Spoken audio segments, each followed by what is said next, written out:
မင်္ဂလာပါရှင်ဒီတစ်ခါမှာတော့ဒေါနာ TV ရဲ့ပြည်သူ့ဂျာကပြည်သူ့စကားအစီအစဉ်အနေနဲ့ကျွန်းစုမြို့နယ်ကပြည်သူ့တအုပ်ရေးသားပေးပို့လာတဲ့စာလေးကိုဖတ်ပြပေးမှာပဲဖြစ်ပါတယ်ရှင်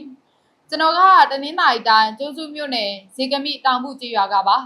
ကျွန်တော်တို့ရွာမှာရွာအုပ်ချုပ်ရေးမှုကစစ်မှုထမ်းလူသစ်စုဖို့အတွက်ဆိုပြီးရွာသူရွာသားတွေစီကနေမတရားသဖြင့်လာစင်လာတာတအိမ်ကို1000ခွဲတောင်းနေပါတယ်မပေးနိုင်တဲ့အိမ်ကို PDF အားပေးဆိုပြီးရိုက်နှံနေပါတယ်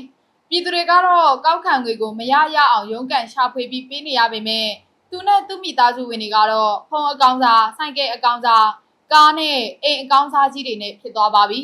ရွာအုပ်ချုပ်ရေးမှုဟာမောင်လောရွာကဝင်ကြီးဦးသိန်းလွင်နဲ့ပူးပေါင်းပြီးထင်တိုင်းကျဲနေတာပါ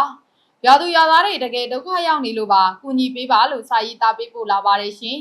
မိဘပြည်သူတွေအနေနဲ့ကျမတို့ဒေါနာရဲ့ပြည်သူ့ဂျာကပြည်သူ့စကားအစီအစဉ်မှာ